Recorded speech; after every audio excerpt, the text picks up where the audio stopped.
Good afternoon, everyone. How is everyone? I think we've just got a few people just coming in, and great to see you all. I hope you're having a great start to the festival this year. Isn't it nice to meet colleagues and peers and make new connections the old-fashioned way, actually face-to-face rather than staring at a computer screen? Well, thanks so much for joining us today. As you can see, we've got a fantastic panel ahead. We've had a lot of conversations in the green room, which I really want to bring to this safe space here. I'm Charlie Webster. I'm a broadcaster and journalist and creator. I've predominantly spent my career in news and sport, and then most recently been doing a lot more storytelling through documentary. I'm really trying to bring to the fore things that are really close to my heart, which is ultimately why I got into this industry in the first place, whether it be mental health and trauma, to female and socioeconomic representation and domestic and sexual abuse, which I don't know whether any of you caught it, but which is what led me last year to make a very personal documentary on the BBC called Nowhere to Run, which aired last September, which I want to bring into some of the conversations that we're having here with both Troy, Anton and Dion as well. I'm really pleased to say, actually, it was around sexual abuse in sport that it's already changed UK law, some of the things we've been talking about, as well as national and international policy. So I think it's important to remember that the jobs that we all do actually do change lives and do have a huge impact.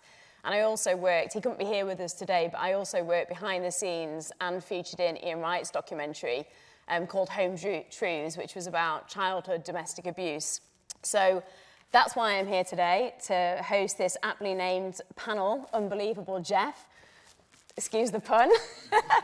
I hope you all got it. How football has conquered unscripted television. And isn't it funny, because when I started in sport back in the day as a young 21-year-old in football, I don't know whether you agree, there was like three different paths that footballers maybe take when they hung up the boots. It was maybe pub landlord, football manager, and the pundit. And then you had the likes of Gary Lineker, Mark Lawrenson, the two Allens, Hansen and Shearer, that then took those roles, so there was no space for anyone else really at all. But now you've got, which again we were talking about, Jermaine Genus. He's presenting The One Show at 7 p.m. in your living rooms. You've got the likes of Gary Lineker, Ian Wright, Peter Crouch doing main stage shiny floor shows. You've got Peter Crouch, who's also doing an observational documentary on Discovery Plus, which is about him being a director of football at Dulwich Hamlet. Who else have we got? We've got Mika Richards doing a hidden prank show. Harry Redknapp, I think we've all seen. See how many I can get out. He's done The Jungle. He's done everything really, hasn't he? The Jungle, and forming his own team of ex-players. And I think what's really interesting is what I want to explore, and which I find a relief in the industry, is that instead of seeing academics and scholars as just the experts, we're actually seeing people with lived experience as the experts, of which footballers are many, whether it's talking about childhood domestic abuse, which Ian Wright did, or racism, education, property, renovation. We're seeing footballers as experts, and I think the shift has really changed. So I'm really pleased that I'm here today and we can explore this conversation. I've got the likes of Troy Deany with me, who's, I was going to say, he's not quite hung up his boots. You were just saying, couple more years. Former Watford player, now at Birmingham City. You're about to say something then. No. Not yet. I was still worried. playing. I was worried where that was going to go, I'll be honest. So, yeah. Anton, Ferdinand, of course, and Dion Dublin, who are both former players. Guys, I think probably the best place to start is, I was thinking about this. What did you think about this world of unscripted television? Because I feel like you probably encountered the likes of me with a microphone on a press conference or to do with, a pitch-side conversation. What were your thoughts of this world before you got into it? Yeah, want me to start? Oh. Yeah, that's why I'm yeah, sorry. I was thinking more like Dion was actually interviewing me, which I don't know whether shows how old he is or how old I am. but we're at this, in football, I think you have this very scripted, as you say. There's going to be 3 questions asked before a game. How's training? How's the manager been? What do you think the result's going to be? After the game, win, lose or draw, it's going to be the same 3 questions. So if you won, you played well today. How were the fans? You've got such and such next week. So you end up saying the same answer, and this is probably why people get bored of it. In my lovely lifetime, I didn't come into football until I was 19, so I had life experience before that. and sorry for swearing, I don't really give a fuck what I say. So, hence the reason I get into a lot of trouble. That's why we brought you in. Sorry. I get today. into a lot of trouble, and the reason I say that is because I see myself as a man in the pub watching the game. So I don't want to hear somebody say, we lost 3-0, and, you know, we were great, the fans were great. Well, the fans weren't great, they were just booing me for 90 minutes. Do you get what I mean? Yeah. So, but like, I don't want to say that, so I'll just say, we were rubbish, I've got to do better, and we're going to work harder to fix it. Now somebody goes, wow, like, that's really, it's normal, it's just a conversation. And I think that's what has developed into what we do now. It's like, we don't mind having the tough conversations, because my biggest point, and I'm speaking for myself, is I'm not afraid to be the most stupid in the room.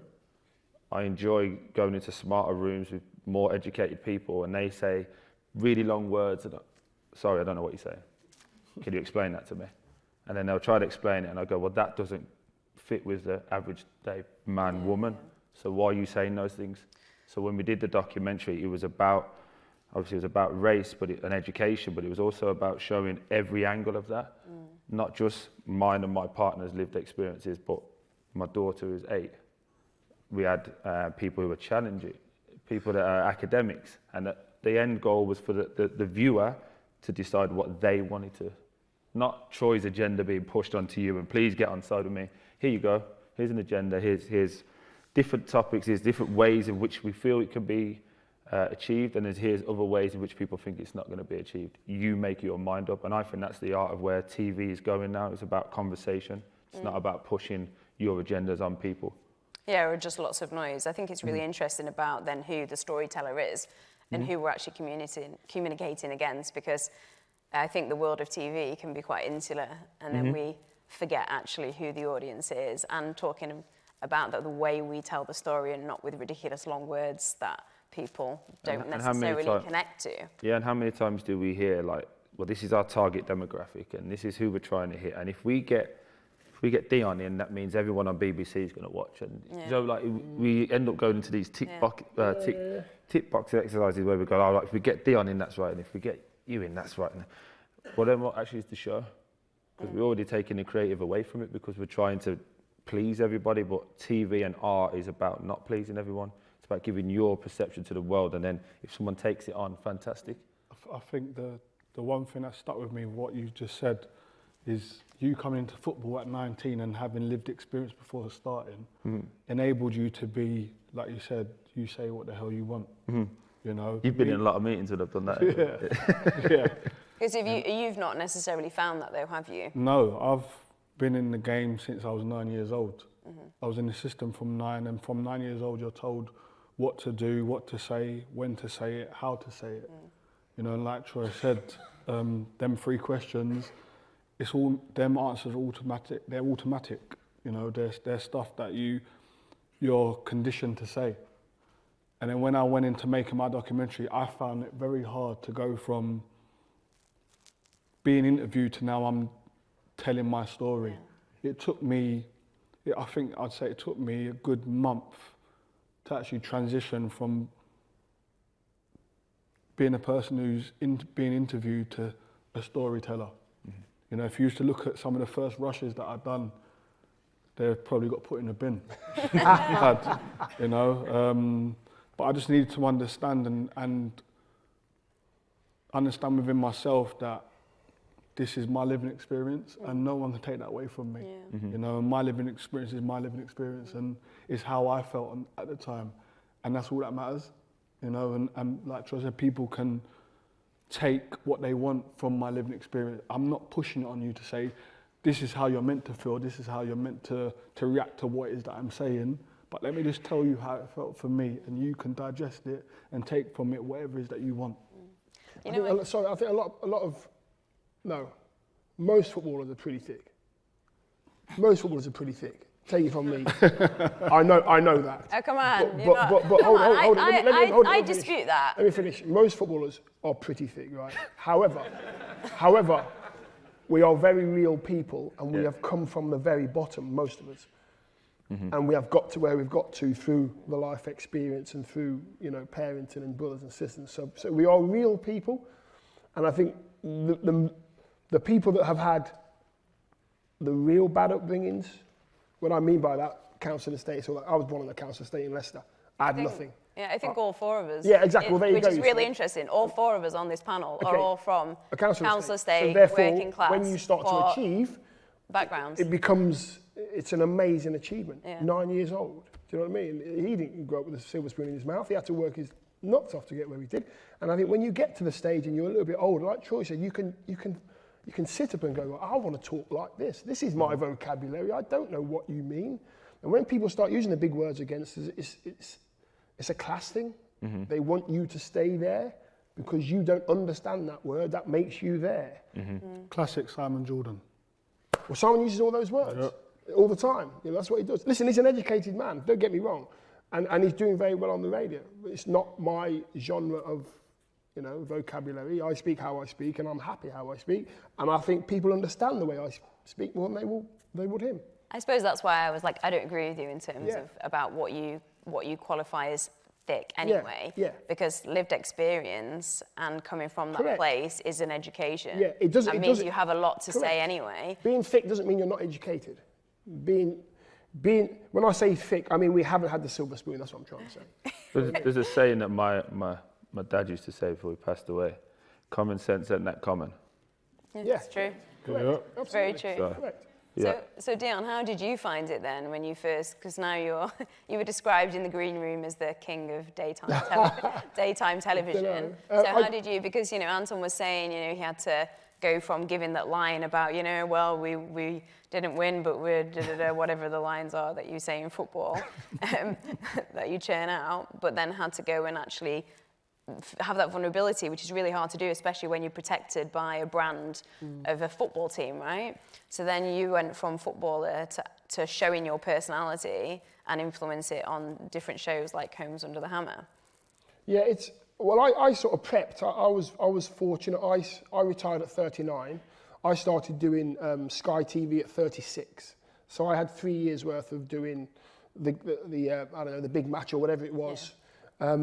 Live football and chatting about the games and stuff. So I had 3 years worth of experience. And then when I got to 39 and retired, they gave me a 3-year contract. So I went straight into it. And I was kind of learning on the job. I was nowhere near the finished product. I was just learning about how you say things. But that was talking about football, right? That was talking about football. So what about when you went into daytime, where it wasn't about your expertise? No, when you go into daytime, again, presenting is a hard skill. You know, you've got to figure out, little chuckle there. And you've got people think it's easy, and it's not. You've got to figure out. What I find hard is how much of the product you give the viewer and how much of yourself you give the viewer. Because you can give too much of yourself, then it becomes a bit of a laughing stock, and too much product becomes boring. So the happy medium of the two I found very, very difficult. That's interesting. I think that leads us really nicely because presenting, when I did my documentary last year, I had to have a word with myself and actually drop the presenter to be the real me and show actually what really goes on me, to be able to communicate a story about trauma and sexual abuse, right, to people that are victims and represent them. But then what Troy and Anton had to do was that, not necessarily present where you do have to have maybe a little bit of a barrier. So Troy, I'm probably the opposite. I'm too real on a day-to-day basis. And my missus is laughing at me as I'm saying this because she knows that they have to prep me to not say what I want to say. Even with your documentary? Yeah. Because I'll call it too to the point. Before I ask, I know exactly, because I know you. So I'm probably, I find it easier to talk about the things I went through because I've lived it, I've dealt with it, and I'm pretty cool. It's who I am. Like I've got the scars to prove it. So when it's coming into Sky, it's like, right, don't swear, Troy. I've got like a little prep. Don't swear. Don't call him a knobhead. Don't say this. Like certain things you want to say that you probably at home saying. It's like. So you didn't prep for this panel, clearly. I believe it or not, I actually did for this panel. I said, "Is there any kids and can I be myself?" And they said, "Be yourself." So. Here it is. Apologies. Here it is. You know, before we continue the conversation, I think let's take a look at a clip from your really powerful documentary on Channel 4. I didn't know this was coming. Yep.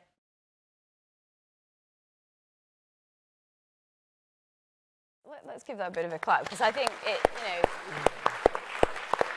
Troy, I feel like you are somebody that speaks your mind, but I think there's an appreciation of how hard that really is to go and do and have a camera put in your face to be able to talk like that and go through potentially past traumas as well. How did it go from you speaking vocally in terms of, you know, campaigning, getting your voice out there, to actually making a documentary like this? Were you approached about it? Was it your idea? How did you culminate with the producers at Channel 4? A lot of questions there. Sorry about it was an idea. It was an idea that was formulating for a little while, and then Rowan and the team, we've been speaking about it for a long time, and it was like trying to find the right timing's the really weird thing to say, because there's always a time to talk about these topics, but it's finding a time where you don't feel like you're jumping on the back of a bandwagon, because I've been doing these conversations, these topics at school before George Floyd was killed. So like, I felt like, and you guys know what I'm saying, like there was like this rush for it, wasn't there? As soon as that incident had happened and everyone had saw it, it was like, right, so how do we get all the black people to speak up? That's genuinely how it felt like. All right, so we're going to do a campaign now for ASDA. Right, make sure there's 5 black people in it. Yeah. What's the right thing to do? Yeah, and it was like, all right, well, I don't want to do that. Then also, the biggest thing for me is I don't show my family, and that's kind of my little private space. So when the missus said she'd get on board with it, I was like, all right, cool. And then we put our daughter in, and just hearing her speak, because some people, they'll think, oh, that's scripted or whatever. We sat in her bedroom for like 20 minutes, half an hour filming, just asking innocent questions as you do young children. And the responses that she gave made it like, right, we have to make this and make it powerful. And we have to be able to make it challenging. There's a clip in there for anyone who hasn't watched it with a gentleman called Calvin, what's his last name? Calvin Robertson. The biggest prick I've ever met in my life. How come? Because he's a tit. But everything about him is opposite to me. Right. Now, having to speak across the board where somebody who essentially looks like me is saying that there is no issues with race, and there's never been a racism problem with people like me trying to make it an issue. Now, that takes a lot to not chin him, but I did, and I sat there. And no, you didn't chin him. You didn't chin him, but you sat and had a conversation with him. But what I'm saying within that is, because it wasn't a conversation, I believe I can have a conversation with anyone. I believe I don't have to agree with what you're saying, and you don't have to agree with what I'm saying, but if I can have an understanding of where you're trying to come from and vice versa, you can have a middle ground, and I think that's what we're missing in society in general, just a conversation. But for someone to then be signalling, and he actually said in front of me that I dislike white people, I hate white people was a term, which I said I don't think my mum would agree with that, but no problem. So, you know, it's a difficult. What was his reasoning behind? What was his reasoning behind being the complete opposite to you? Then, what did he say? How did he back that up? He's academic. Who lives in Cambridge. Who went to Cambridge University, and he lived in a circle where he didn't probably talks about the class conversation. Yeah, probably didn't have to deal with a lot of people like me, to be totally honest with you. Yeah. So it was interesting. It was tense. Let's put it that way. The producer said a couple of times they saw a bottle of water get squeezed a bit too hard, but I think it's just one of those situations where you needed that element of the conversation in there. How many programs do we see about any form of discrimination where it is very one-sided argument? I wanted it to be, yes, challenge me, let's hear what he says. Some of the things were so left field it was laughable, but let him have his opportunity to speak, and then people could decide from that. But that's what goes back to being Troy and being this presenter in this situation was very difficult to keep a balance on. But I would imagine that he's lived in Cambridge probably all of his life, maybe. Yeah. Probably went to Cambridge, I don't know. Yeah, he's a professor at Westminster. Okay. Westminster Uni. So he's an educated guy. So being from the council estate that we were all from, I remember being in Leicester. I remember being I must have been 11, 12, just come back from youth club, see my girlfriend, had a bit of a snog. It was nice. Like you do. Like you do. And then I walking home, and I remember seeing the skinheads were about at the time. I remember thinking to myself, oh, no, because I knew these guys, they were older than me, they were sort of 18, 19, thinking, oh God. So I crossed the road, you know, trying to make out I was going to shop or something, but they crossed the road and they gave me a bit of a dig in, a big, you know, 15-second beating up, and I went home, my nose was all over the place, cuts and bruises, and you're walking home and you're crying and you're 11, 12 years old, and you get home and your dad said, what's wrong? I said, well, just the skinheads again, Dad, and then your brothers go out and they want to try and find the skinheads and they want to beat them up. But that was the life I had. And if I go to the youth club, I've got to think, well, which way can I go home so I don't have to see the skinheads? And that's from the age of like 11, 10. That's inbuilt in us. That's what we have to deal with, or what we've had to deal with from a very young age. That was our upbringing. So trying to avoid getting beaten up, that makes you a stronger person, and it's made Troy the person he is, and Anton the person he is. We don't take any prisoners. You've had us on here today because we are the personalities we are, because we don't take prisoners, because we've had shit all our life. And I think people see themselves in you. It's important that that's not something in the past or something that doesn't, a lot of people still live that life, and then to hear, you know, people in your positions have come from that, and to be able to speak to that is really important. I think just sorry, because Anton's story is obviously more public that people have read and seen, and obviously you can speak about that in a minute. But I think what's really interesting for me is to get people to understand is it's not just when we were younger. So I tell this story a lot, like we're in a privileged position that we went to buy a new car a couple of years ago. Walk into the garage, I won't say who it is, but we walked into a certain garage. Me and my partner, I had dressed similar to today, hoodie on, she was dressed normally, and a white guy in a suit comes in next to us. We'd been in there 5-10 minutes before. Person comes out, walks straight past us, speaks to him. Hi, how can we help you? Because he's got a suit on. Oh, I'm trying to sell a used car. Can I get that? Oh, she kind of scoffs, turns back. Oh, can I help you too? Yeah, I'm trying to buy that brand new car over there. Oh, would you like a cup of tea? Would you like? Yeah. But in that, some people go, well, that's not racism. That's just. But the subconscious view that we couldn't afford to even be in there, or we were time wasters, is what you have to deal with, and the emotion that you have to try and explain to people of like, you just generally walk straight past us because I'm dressed in a hoodie and you don't think I could afford that car over there. But this guy who comes in a suit, he's trying to sell used cars, which is probably, I don't know, let's say in value terms, 30,000, and the car we bought was 100,000. But then it was like, Joe, we don't want you to serve us. Can we get that fellow over there, please? So before we move on, I just want to I was going to have this conversation later, but actually I feel like because we're in it now, and you said about getting on the bandwagon, and you said, you know, there's a commercial, put a black person in it. So, and it's the same with women, and it's the same with Asians, and it's the same with class. Whatever's topical for that year. Yeah. So it's not just about race; it's about just how we're diverting from the fact that there's loads of problems, but what we're trying to do is make it into loads of individual problems, and we're not looking at the fact that it's just a discriminatory problem across the board. Yeah. So then Anton and then Dion, how do you then, what do you think about what Troy said in terms of that, and then how do you implement it, say in television, which is about representation, rather than it just being about box ticking? I think I agree. My personal opinion, I agree with what Troy is saying. The box ticking scenarios that are going on at the moment, and have been going on for a few years now, especially trying to get into the industry, it's frustrating at times. And I think my documentary has done well for me, but it's hindered me because I was outspoken. Okay, because you spoke about race. Yes, because I went against the grain, and I was happy to challenge people. I go into rooms now, and this is my living experience when I go into rooms, and I go into boardrooms, or I'm going to speak to people who are high up in different companies, in different sectors. The first thing I feel like I have to say, even in football, I go into the FA, the first thing I will say to people is, I am going to challenge you, but I'm going to challenge you in the right way. I'm not challenging your authority, I'm challenging you to become better. So please understand and take on board what I'm saying to you.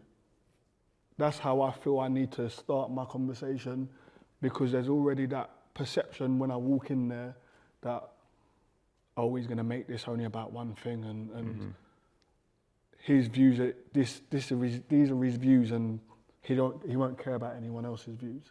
That's the perception that people have of me off the back of the documentary, and I think that's why you see so many people getting jobs now. A lot of people that are getting jobs, not saying all of them, but there's people that are getting jobs because they're already conditioned to not be a certain way. And they can be controlled. Whereas if we are going to make positive change and real change, hard conversations need to happen. Whether it's on a stage like this or whether it's on TV, a conversation needs to happen. I think we're not going to get any change anytime soon unless the hierarchy has changed, or the hierarchy that make the decisions in whatever company it may be, unless that's diverse. And I'm not talking about having 20 people on the board and having a black woman and an Asian man or whatever. I'm talking about, you know, even numbers, education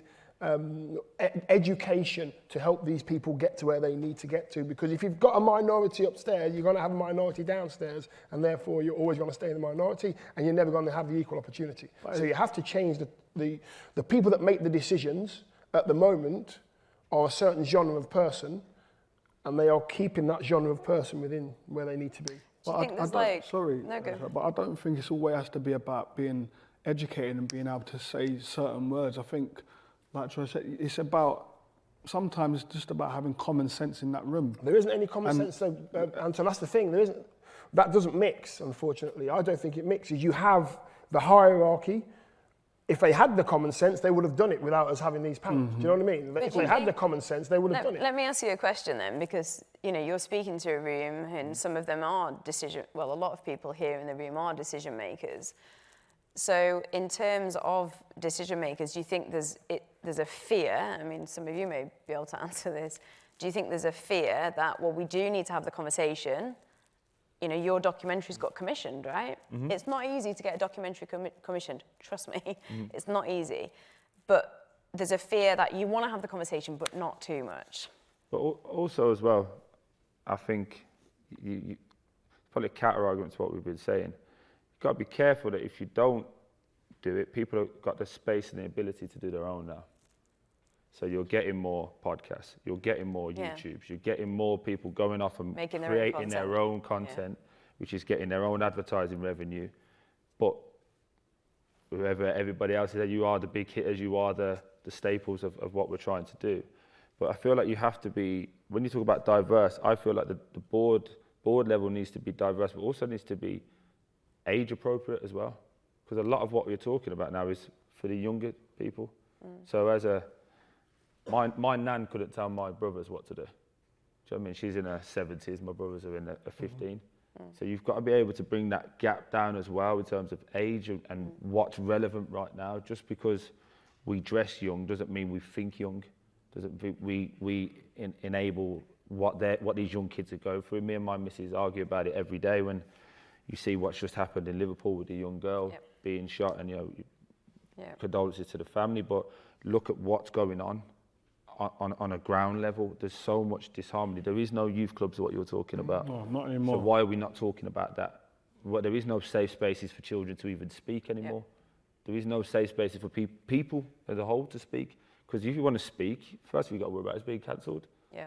My missus tells me all the time. Being directly abused, because now there's an accessibility directly to you. Of course, and then also, you might have seen there was a young kid that did a video, and on everything I love, I'm so glad I didn't hear what he said. But he did a video comparing me to somebody, and I just told him, I said, "What did you say?" Thankfully, he turned away and walked away. But if in that situation you open yourself up to be abused, I have to worry now. If someone could literally abuse me with a phone this close, I can't slap that person. I can't take that phone out of his. If I take that phone out of his hand and throw it on the floor, then it's you. I'm now the bad guy. Yeah. See, I see. Sorry, Troy. Sorry. See, I'm off the back of that. Yeah. I'm filming for Homes Under the Hammer, right, in Chesterfield. I do 2 properties a day normally. So I did my first property, and then I went and got some lunch in the supermarket. This is in Chesterfield. I go into the supermarket in Chesterfield, and I'm with the runner, with me to take me where the shop is. And as I'm going through the door, there's a lady coming out with a trolley, and the trolley's full. And she has somebody with a young girl, she must have been maybe 25, 30, blonde hair, helping this lady with her shopping. And the trolley was really heavy, so I got my finger and I pulled the trolley because it was just about to bang the door. So I pulled the trolley like that about a couple of inches, and the blonde girl said, "Get your fucking hands off my trolley, you black bastard." And that's what she said to me. And I kind of went, she actually said the words like that to me, and I'm thinking to myself, it took about 10 seconds to think. By the time the 10 seconds was gone, I'm thinking, she actually did say that, and there's people around, and they all heard. Nobody said a word to her. She just carried on walking. How did you handle that? Carried on walking and carried on walking. What did you do? I was in shock. I wanted to grab her by the hair and say, "What did you say?" Yeah. Do you know what I mean? I wanted to grab her all the way back into the store and say, "What did you say?" But obviously I'm not going to do that, and you've got to be careful in the public eye. I'm black, all that kind of stuff. I'm not 2 foot forward. Can I just interrupt? Can you explain what that emotion's like? Yeah. It stopped me in my. I was sad. I was really sad, and I was disappointed because I would have accepted it a little bit more if it was an 85-year-old man or woman or a 90. She was about 30 years old-ish. So she'd had that ingrained in her. It's still coming down. It's still filtering down from the top to the kids in order to have the perception of they shouldn't really be here. They are below us, and that's what she gave me. This is like 2 years ago. And this is why I said to him about the emotion, because people go, but you're Dion, and well done for not reacting. But that next hour, 2 hours, sometimes even a week, you're thinking, I'm less than. Yeah. I'm sad. I'm angry. Should I have punched her up? Should I have done this? And all these things are going right. And then guess what happens? You take it out on your own family. Yeah.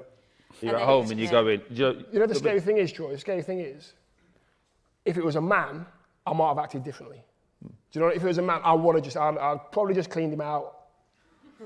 I swear to God, I would have cleaned him out there and then, asked no questions, and then. But now you're cancelled. But you're cancelled. And then I'm now. Yeah, that's the problem. Now in prison. I think he can't do BBC now.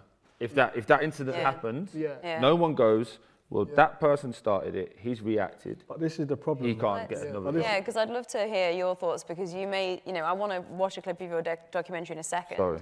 But no, I'd love to hear your thoughts, because this was a huge part of your football career. Yeah. It prevented you playing at certain places and maybe pursuing the potential of your career, and then you went and made a documentary about it. Yeah, I think what Dion's speaking about is that a lot of people who are ignorant and speak in that way, they know, especially someone who's in the public eye, can't do anything. So they feel comfortable enough to speak that way because they know we can't do nothing. Yeah. Like my living experience with it, was you got 60% of the country saying John Terry would never say that, or he never said it, even though you can clearly see what's being said. But then I'd be walking down the street with my missus and I'd hear, yeah, John Terry was right, you are a black cunt. Excuse my language. But I can't do anything. I can't go and say anything. I can't go and do anything. I've just got to take it. Because the minute I go and do something, the stereotype of a black male all of a sudden comes to the forefront and I'm the problem, And a lot of the reasons why I didn't speak out straight away was because legally I wasn't allowed to, because it was already a police matter and an FA matter, but also for my own community, or our community I should say, I was trying to show our community there's another way of dealing with things. We don't always have to play up to the stereotype that's already been portrayed for us. Let's not just stand up to it. Let's not play up to it. Yeah. Let's not be that person that people perceive us to be, because our heritage is about love. Big Mama, like our grandma, our grandmother, our great grandmother. Our heritage is about love, but because it never gets spoken about in education or presented on exactly, people don't see it, so they don't know it. But our heritage is about love. Yeah. Ignorance. Of course. Ignorance. So, for me, I just didn't want to put that out there where people are going, okay, yeah, he's just stereotypical black male. Exactly like the rest of them, yeah. Yeah, who's shooting his mouth off and saying all types of things that he wants to say. But then I sit here today and I wish I did speak. I wish I had a little bit of that in me. Because by me not speaking, it allowed people to control my narrative. I want to just say, and just make sure I say this to the room, because I think unless you've worked in football or maybe the sporting arena, there's a real control element to that as well, isn't there? It's not just about your own confidence, it's about the control that happens within football. Before you answer the question, because I want to make sure we show these clips, can we have a look at the clip from your incredible documentary, and it was BAFTA nominated on the BBC, Football, Racism and Me.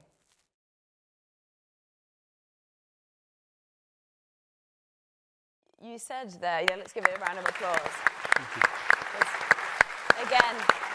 Again, it takes, I can't even begin to tell everyone how much bravery it takes to do that. And then it's not just about the filming, but it's about when it actually goes out on TV. When mine went out on TV last year, it was the hardest part of it, not just the production side of it, because then it was real, and then I was open up to people to criticise me, but also I felt a responsibility to represent when so many people contacted me and do something about it. Now, that's your lived experience, that's your story, and you said there it was reopening trauma. I can imagine, when you went home, it played over in your mind all the time. How did you work with producers? Because it's a director and producer, but it's ultimately about what it felt like for you. I never once went into this process thinking it was going to be therapeutic for me, but it actually ended up being like a counselling session. Really? So I would come home from filming, I'd get home, I'd have something to eat. It might be 8:30, 9 o'clock, and I'd go to bed because so much had come off of me in that day. Exhausted. I'd go to bed and I'd wake up in the morning, and it was only then when I started to realise the toll that it actually took on me. I was, as a footballer, you're conditioned, don't let people see your emotion, don't let people see your hurt, don't let people see that you're angry.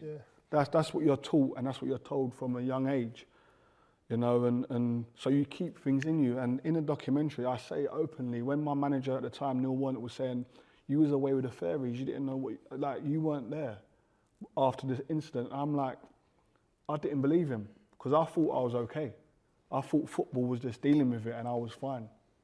It was only when I started to revisit and start opening things up, and hearing things like in that clip there, I don't want to make it about him, but in that clip there, he actually says, and then I called him a fucking black cunt. He says it, I said it. But no one picked up on that within the FA, no one picked up on that within the justice system. And it felt like it was me versus the system. It felt like it was me versus football, because I'm up against somebody who, let's be quite frank, was the blue-eyed boy of English football. Yep. He was the England captain. He was. And there's only one way where I can try and make you guys understand it. My brother Rio and John Terry were on par in terms of their status within the game. Rio was vice captain, he was England captain. Rio was captain of Manchester United, he was captain of Chelsea, but Rio was probably winning more trophies at the time. So when you put all of it together, they're probably on par. Rio's the first black player to ever be named England captain. So when you put it like that, they're on par in terms of their status in the game and their stature in the game. But one felt powerful and one felt powerless. And that can't be anything but to do with the colour of your skin and how you're made to feel with it as a footballer and in that sector. I'd love to get some more insight on how you worked with the producers on your documentary and the director in terms of getting your emotions out, because you have been taught for so long to not show vulnerability and show yourself. How much, did you sit down with them and work through your story about how much editorial influence did you have? Yeah, I had, at first, and this credit to BBC if I'm honest, at first it was, I'd done, you do an interview, 45-minute interview, and then it goes off to the BBC to see if it's going to get commissioned. And I just spoke about the situation and how I want it to look. And it got commissioned, and the first producer that I had was a black male. And I'm not saying there's anything wrong with it, but through his own living experiences of racism, he wanted to make the documentary like a Black Power documentary, and I didn't want to make it like that. You know, because I wanted it to be an open conversation. I didn't want it to be a documentary that I've seen 1,000 times of someone speaking about racism who, a black person or an ethnic minority, person of ethnicity speaking about racism, and only they speak about it. I wanted my documentary to be multicultural. My mum's white, I'm mixed race.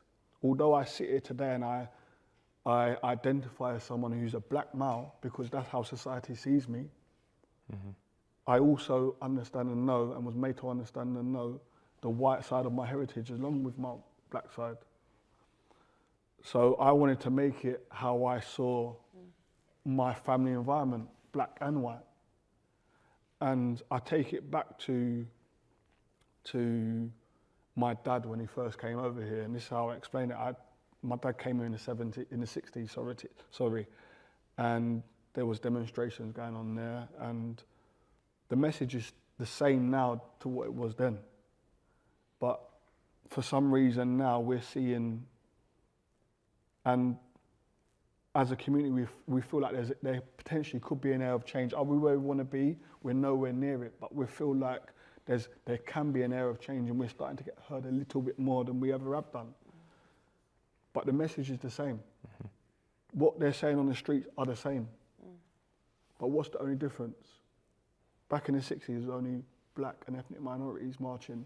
Now the marches are multicultural.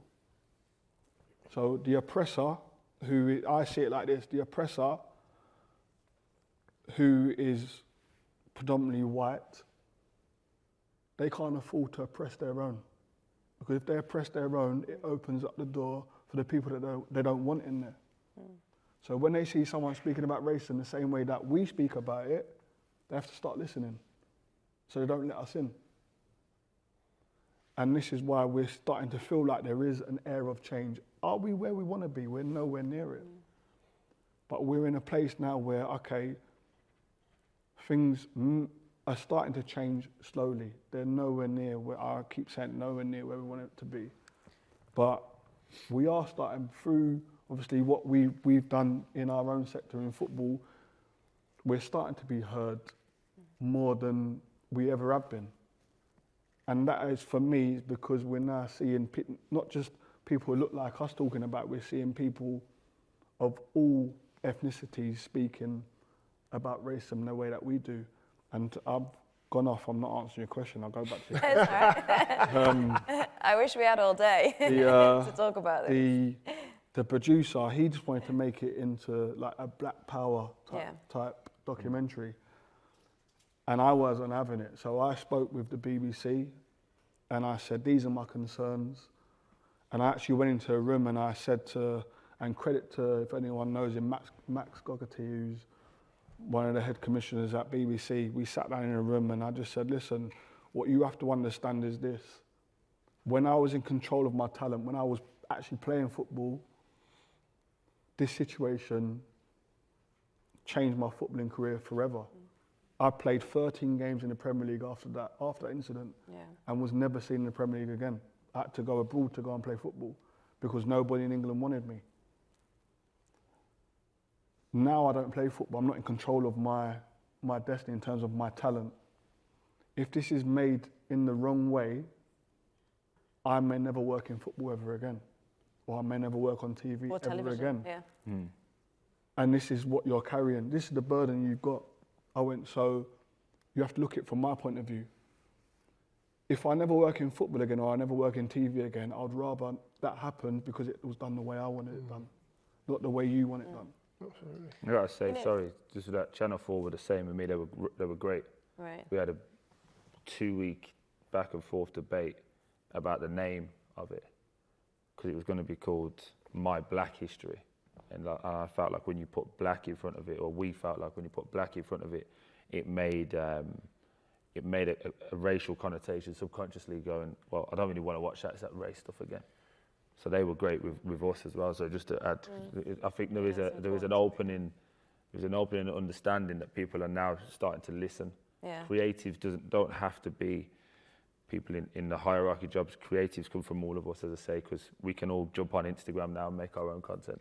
I think it's really important, both of the comments and points you just made about listening and not making assumptions, because there's an assumption that immediately you put a black producer on, a person of colour producer on your show, which didn't necessarily mean it portrayed your view. No. So I think it's important in terms of, you know, the importance of a title, just not make an assumption around how that should be communicated. I'm so conscious of time, we've got so much to cover. I'm like, Sorry, can I just make a point? Yes, you on can. that? Let's extend this. I'll make a point on that because, and this is educational for everybody in this room. The next producer that I had on was a white male. He's never ever experienced racism. You'll never know the feeling of being racially abused, but through somebody's living experience, you can understand it.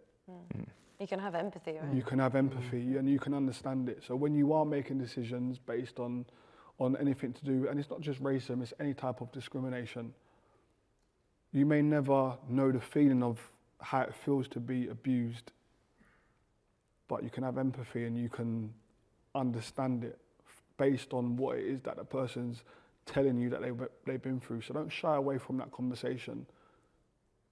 Have it with open arms, and if you do have questions, ask questions. It's the only way that you are going to be able to educate yourself. You said it, you sat down with a guy who was, the way he thought as a black man was so completely different to you. But for people to watch what it is that you're putting out, you couldn't be your normal self and pick him up out of his chair and that wouldn't have been good for any of us, but yeah. You know what I mean? What are you saying about it as well? Your normal self. Yeah. You had to go and have an open conversation because you knew the bigger picture was to educate your viewers. Of course it is, yeah. You know, and I think the only way you can do that is embrace the conversation. Don't shy away from the conversation. Embrace it and ask questions that you might think, oh, can I say that? So ask the question. You'll never know the feeling because it's a unique feeling. It's a unique feeling. You wouldn't want anyone to know. No, you don't. No, you don't. And you don't want to pass it on. That's why we can speak about it. You know, we're in the minority. We've had it so many times. And for the white people, the majority of the white people that haven't experienced racist abuse from black people or whatever, it's a unique feeling. It hurts. It's a really sort of hurtful feeling. I think a commonality though is the emotions, because ultimately we all have the same emotions. So Correct, not feeling, you know, like you were enough. Is something I think people can relate to. I'm just really conscious of time, and there's a couple of really important points I want to make, and I also want to make sure we show your clip. Otherwise, I've not made a documentary, have I? No, but we want to show a clip of your TV show. The manager's here. She hasn't made a documentary. I don't know. Maybe there's one on the cards. I wanted to show a little clip. Do you want to? Yeah, let's watch it. Yeah. Let's watch it. Let's have a little clip of Dion's at Homes Under the Hammer. Let's do it.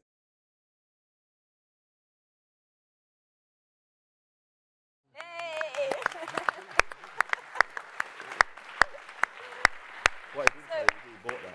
Did you buy it? Probably in my portfolio. Not even know. You know, we're talking about expertise, and it's a slightly different topic, but you got an expert in property and expertise in property and renovation. How much, you know, that's a format that we know and love. Yeah. How much influence did you have on the editorial and to put your personality in it? Well, come next month, it's 8 years I've been doing the show. I don't know if you realise that. No It's been 8 way. years now I've been doing Homes Under the Hammer. Yeah, Wow. Thank you. So I started off, they gave me a cameraman in an empty house in Salford. That was basically what it was. And they said, walk around here, tell us what you think. And I literally walked around, I did it, and they had a look, and they might have liked it. When I first started the show, they gave me little sort of, I don't know, maybe a couple of paragraphs that they wanted to get into the show, and in their language and in their vocabulary, and some words I didn't understand, and I had to try and get them out there. So I was just doing as I was told, very much like we did in the footballing world. And they'll give you so much to say, and then after a little while, you think to yourself, well, you know, after a year or two, you think, well, that's not really what I want to say. And they say, well, Dion, if you could just say it instead of on or whatever. They were so pedantic about it. Oh, really? But when they realised that, you know, I knew a little bit about it. I started my portfolio in 1992. So you know a little bit about Yeah, so when I signed for Manchester United, I bought a house in Cheshire, and then I went to Coventry after that. So I kept the house there, then I went to Coventry. I lived in Stratford upon Avon and Leamington Spa, bought a few houses. So you've been there. doing it since I've done it a young age. For a long time. Yeah. So you get to learn your trade, and I started to learn my trade as a presenter as well. And the more you get to know the business of how to present, because I couldn't present before, I'm just learning what to do. It was now becoming mine a little bit more. After 3-4 years, you have to earn the right to be able to put your own stamp on it. So you do as you're told. It's like a player, you know, you do this, you do that, you do that. Now, can I just try this and can I try that? And then you start to put your own stamp on things. And I've just started to, as you can see from that stupid clip there, you start to add a bit of your personality. Correct, a bit of your own personality. And so it does take time. You have to toe the line for a certain degree. You know, you have to do as you're told. If I'd have gone in there in day one and said, no, I don't want to do that, leave me to do it, I wouldn't have lasted. I wouldn't have been there. You were managed by Sir Alex, so I'm sure it was listen, nothing compared to being managed by him. You know what it is? In the footballing world, it doesn't matter. If Sir Alex walks in here now, these two players, even though they haven't been managed by, they'd probably go like that. Because it's the respect that the man has in the footballing world. Yeah. In the TV world, you have to respect how big Homes Under the Hammer is. It's a massive juggernaut. It's a daytime juggernaut TV, and they're asking the next footballer that's never presented to go and have a go. So you've got to toe the line. You've got to do as you're told.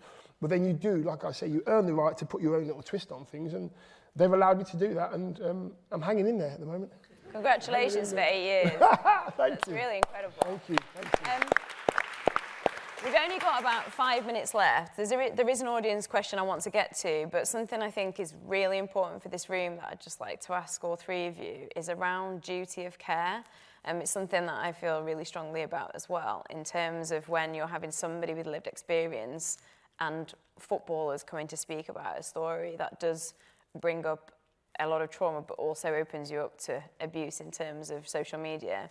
I think I wanted to give an example because the BBC that I worked with did speak to me after, and I gave some advice in terms with their editorial policy in terms of duty of care, and it was great that they took on the learnings, which I think is really important in this room, to have that safe conversation rather than just be like, oh, okay, that's how it is. So how was your duty of care, Troy, on your documentary? Did you feel like, is there anything that can be learned from it? Of course, there's always a lesson to be learned in everything. I think our relationship with Channel 4 is still developing, it's still growing. There's other things we're working on as well in the pipeline to bring different types of documentaries, because my lived experience is vast. You know, we're talking about potentially doing something around single parents, not necessarily just women, male as well, because again, that was what I grew up in. There's an area to go into abuse, and you know, I was beat up by my dad at 9, and you know, had social workers who were even 9, 10 and 11 at school. How does that impact with kids and what they become? You know, there's all these type of things that we're talking about with Channel 4, which are, you know, but that's positive. Going into your own trauma a lot. I mean, yeah, but I'm fortunate. I've been doing therapy for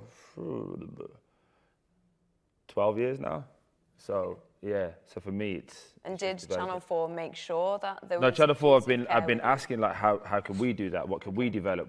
And they're all asking that. But my biggest thing is everyone's emotions are individual. So while I might say to you, do this, do that, that might not work if you're doing it with Anton. Yeah. It might not work if you're doing it with Dion. So you just have to have a duty of care, I think, and this is in all walks of life, where just check up on the person. Your documentary came out and you've exposed yourself.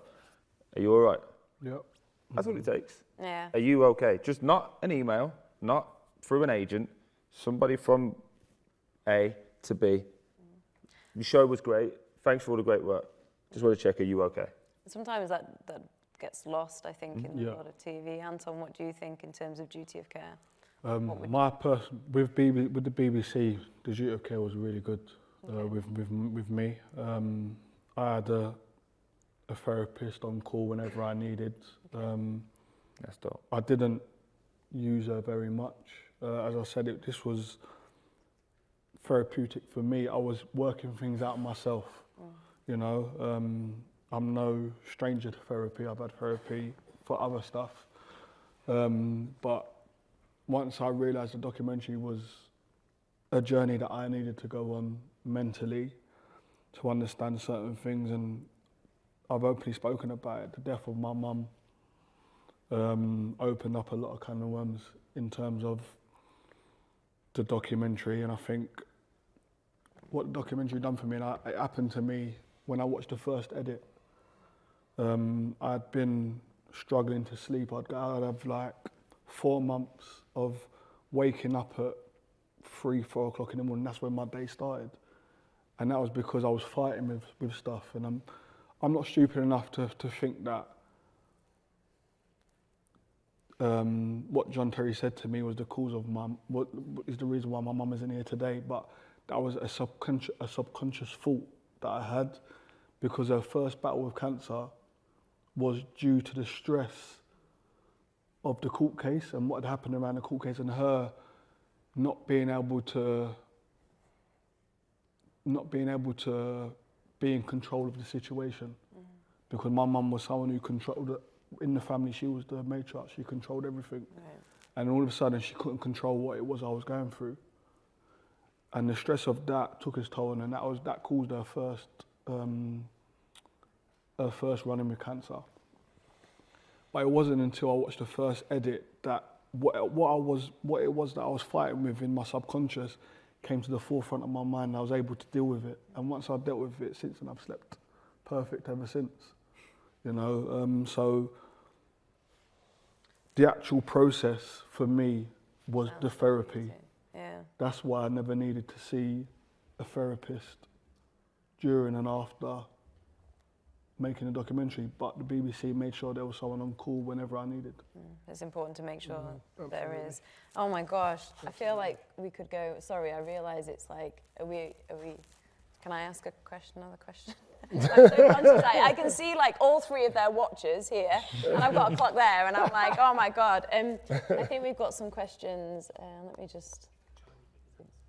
Oh right, great, they've been answered. So that's how good I am. Has anybody got a question here? So anybody got a question here? They've been answered. I've asked all the Okay, we've got one here. the We've got one here. Yeah, you're You have to okay. speak up though, sorry. That's fine. I'm Anton. I'm a development AP.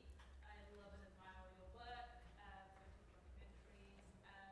I was wondering, I think footballers are so incredibly inspiring. I think a lot of shit gets talked about them, whether they're dumb, there's so many stereotypes. And I think that's a lot to do with the working class community that they can represent, and because it's such a big game that transcends all around the world. So do you think there's actually space, whether you guys could make that happen, where you get more footballers to leave that PR world behind and actually talk more openly about the experiences that they're all going through? They're all real life things that we're all going through, to help actually, whether it's mental health or race or just expounding on everything you said, even therapy, and like how that works with that community. Do you think there's more, is there anything that you guys could do to get more of those people involved in community? Cool, where do we start on that? Like, is it a conversation that's happening in the changing rooms, you know, about where footballers want to do more? I think so. I think we spoke about it briefly in the green room before. I think where you have to understand with football is, from a young age, you're told, shut up, do as you're told. Shut up, do as you're told. You got to be in work at 8, you got to finish at 2, let's just say. You work, you go home, you rest, you eat, you come back, you do it again. And once you've made a certain amount of money or you've reached a certain level, you go, oh, actually, I'm allowed to think for myself now, because the strings start just getting loosened a little bit more, and you know, you've done what you've set out to do. But then what really happens, which is a strange thing in society, is you're not no longer relatable because you've been successful, because you've made X amount of money. And that then doesn't become, perfect example, Anthony Joshua. So when he was winning, it was, he's great, look how much money he's making, he's not one of us. He loses at the weekend, he has a an emotional episode, he's crying. He was crap anyway, but we've got to all batter him now because he's earning that. No one's speaking about the money now. Yeah. So now you get two different types of people. You get people that go, he was rubbish all along, and I was waiting for this moment. And then you get the other set of people that go, is he okay? And that's the world that we live in now. So for younger people, why would you want to expose them to that? I've got 4 children. I don't want any of my kids to be athletes. They will be because they love it naturally, but I don't want them to do that because we live in a world now where it's build you up, build you up, build you up, whack. And when we come down hard. I have it myself now, and we speak about it. Let's just make up some numbers. Let's say you have a charity, and I go, I'm going to give you £10,000 for this charity. Go and do what you need to do. Person next to you goes, oh, that's amazing. The one you right goes, you should have given me 50. So no matter which way I do it, I can't win. Yeah. Because you might go, that's fantastic for me, but now person on your left goes, that was great. Person on your right says, should have given you more. Person over there goes, well, I've got a charity, and you gave 10,000 there, so can I get 20? That person wants 60. That person wants 70. And it's like, whoa. It's when you say no. It's when you say then you say no, you're the bad guy now. He doesn't care about anyone. He's not relatable. So there's never enough that a player can do. But what we can do with these moments, and I think Ben Foster is a perfect example of that. I don't know if everyone knows. Yeah. Ben's a goalkeeper that's made a YouTube channel, has become highly successful. He's working with Amazon and all of those type of people at this moment in time. What he's now created is a space where I can tell you my story, and I don't need everybody else to do it because it is just the content, and he's smart enough to use other people and their rabbit holes. And that's what I think you're going to start to see now over the next 3 to 5 years, is footballers using their own spaces, doing their own thing, and go, right, I can control the edit. They're going to be in control of the narrative. Yeah. I think a lot of you'll see us, you've seen us do what we do, and the boys doing the documentaries and me doing the TV. There's so many players are doing things that the public don't know about.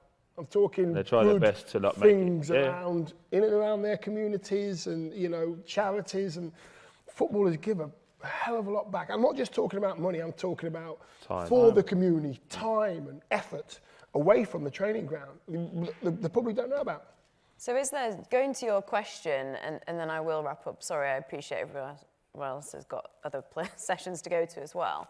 Is there anything that everybody here can learn then to make sure that somebody like Ben Foster maybe does it within television rather than within doing it for YouTube, and has an element of control over the narrative? Anton, I think, as I said, being open to how we want to speak, how we want to deliver the message, because as we've mentioned many times on this panel, we have the living experience of it.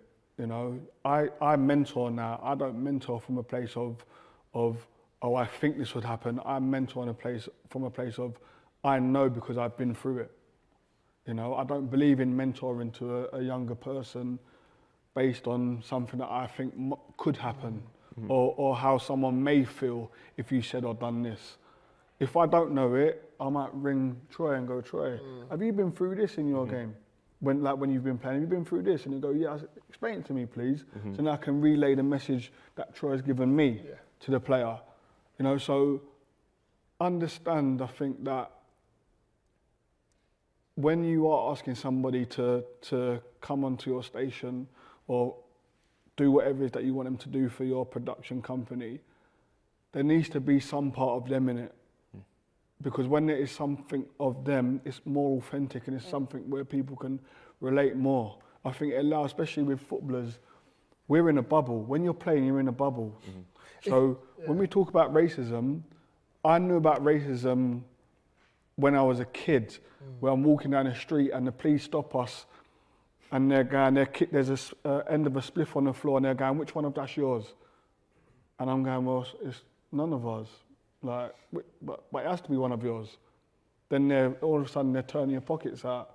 Or I was always told, don't allow them to put their hands in your pockets. You turn your pockets out yourself. But that's a stereotypical thing. I think, sorry, just to cut you there, just to add on to that, I think from a business side of things, more collaborations. Allow players to put their own money in. So if you want to do a documentary, if you want to do a series, you'd be so surprised how many players are willing to invest in themselves and work as a collaborative effort.